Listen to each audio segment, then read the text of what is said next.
What's up guys, and welcome back to the 8th video of the Python for Beginners series.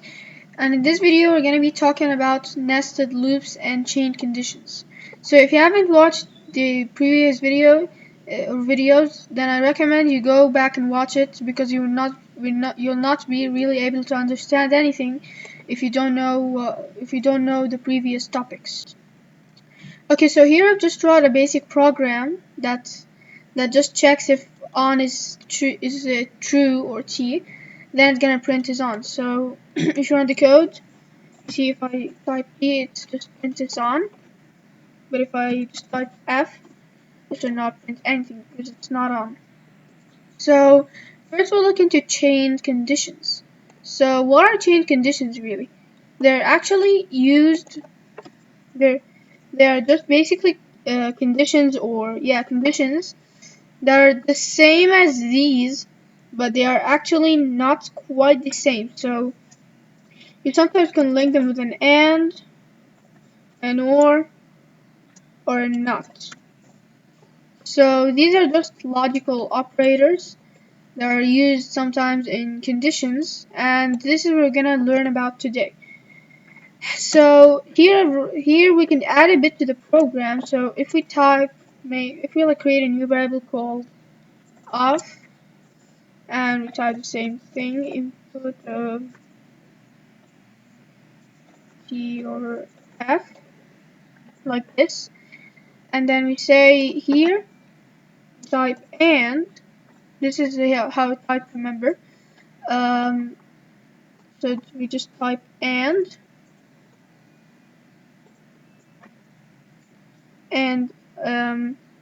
off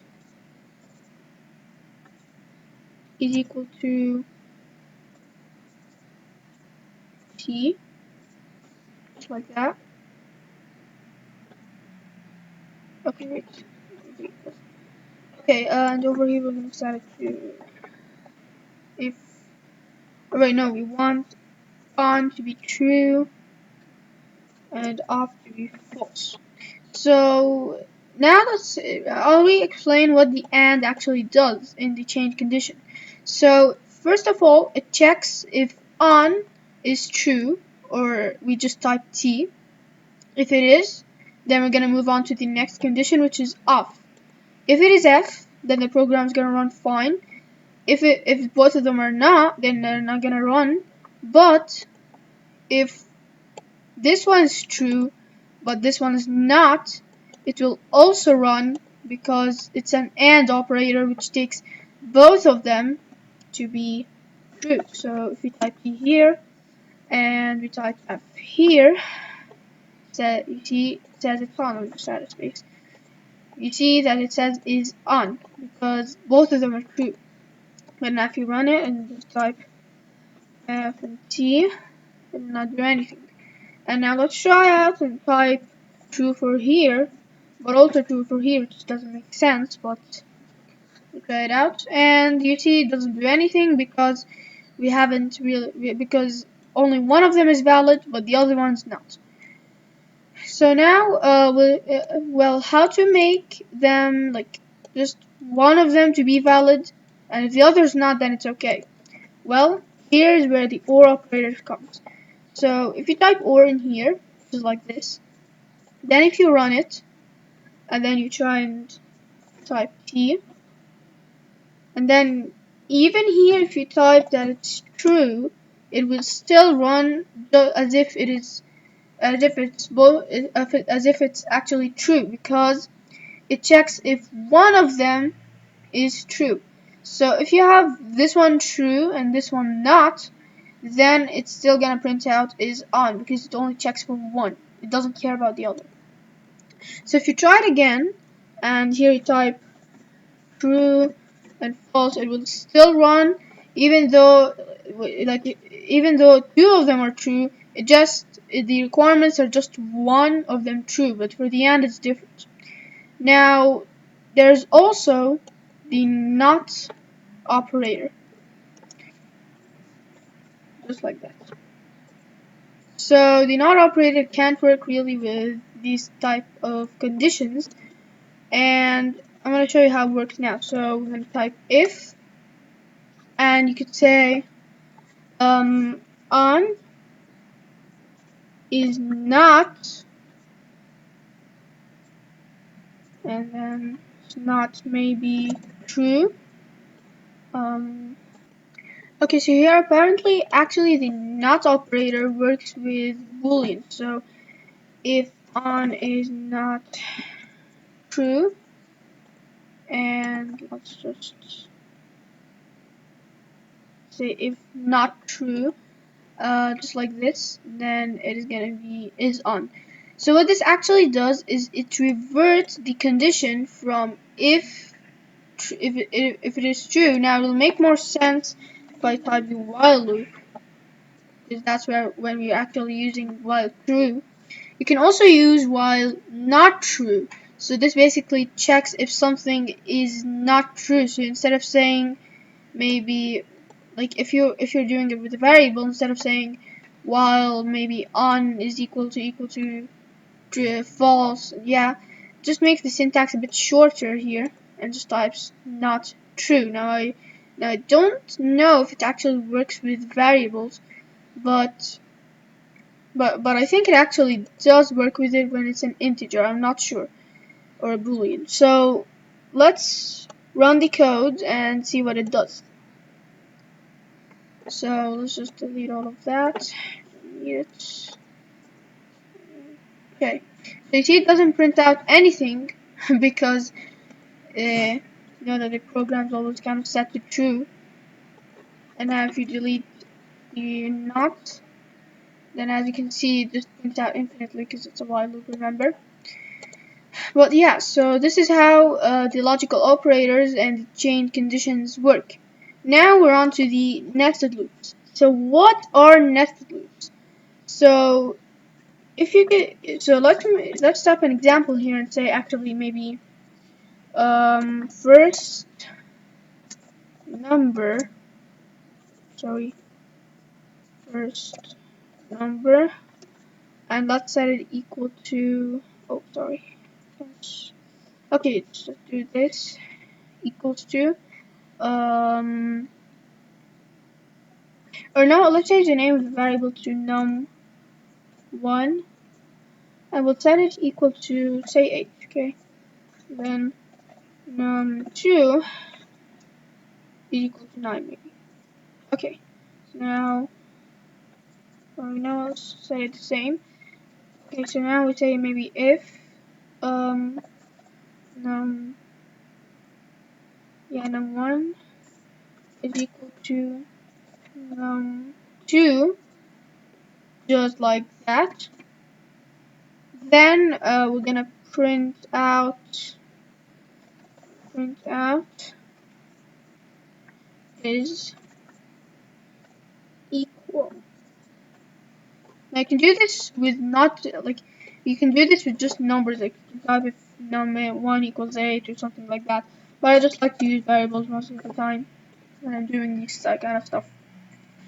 Okay, so here you can see the program runs fine. Yeah, just took a long time, but yeah, the program runs fine. It says is equal. But now say you wanna like print out 10 times if it is equal. Now you would never type like if statements just all like 10 times.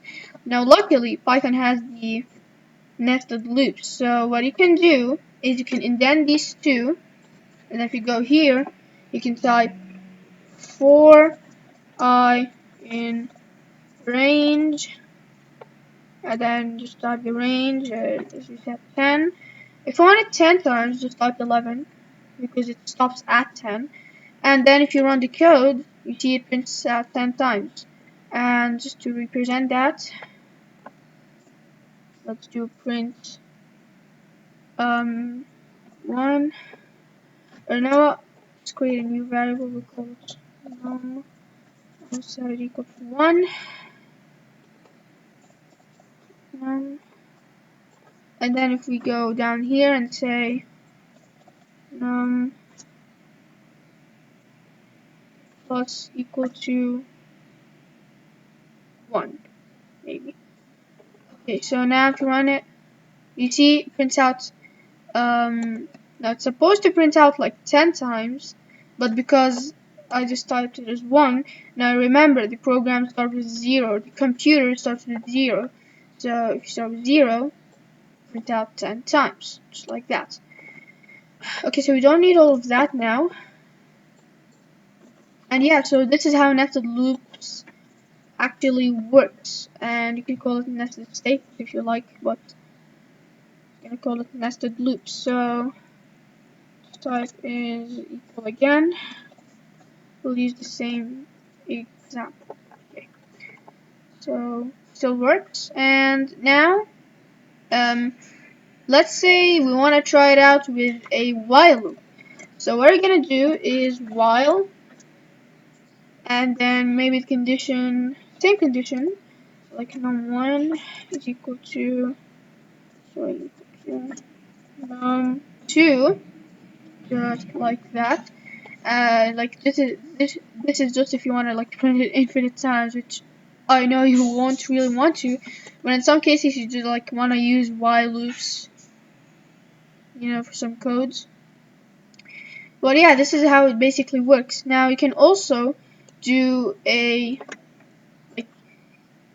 like loop in a statement. So for example, if same thing, num1 equals to num2, then we can do for I in range, and we'll select the range is 5, so 6, okay, and then we could print is equal, okay. So this is how it can be done too. This is just like another way of doing it. So this is basically another way of doing it. Just like we can see here, you can put the for loop on top of the statement or the statement on top of the for loop. Doesn't really matter, but you can sometimes also put like multiple if and while loops in each other. So here's where things kind of get a bit messy. So like you type if number1 number2 equal, then for I in range 6, then you're gonna type another if statement. So if, let's say, num1 is equal to 8, then we can like maybe print I don't know, maybe just print on. Okay, so this is basically the same as chain conditions, so you won't really use this a lot, but in some cases you just need to use this like three statements or loops in each other. But you can simply just type here and num1 is equal to 8, and you can just delete all of that like this, and you would see it would still work as it worked before. So this is it for chain conditions and if statements, if and nested loops. I hope you've enjoyed the video and learned how they actually work. If you like this video, please leave a like and subscribe, and I will see you guys in the next video.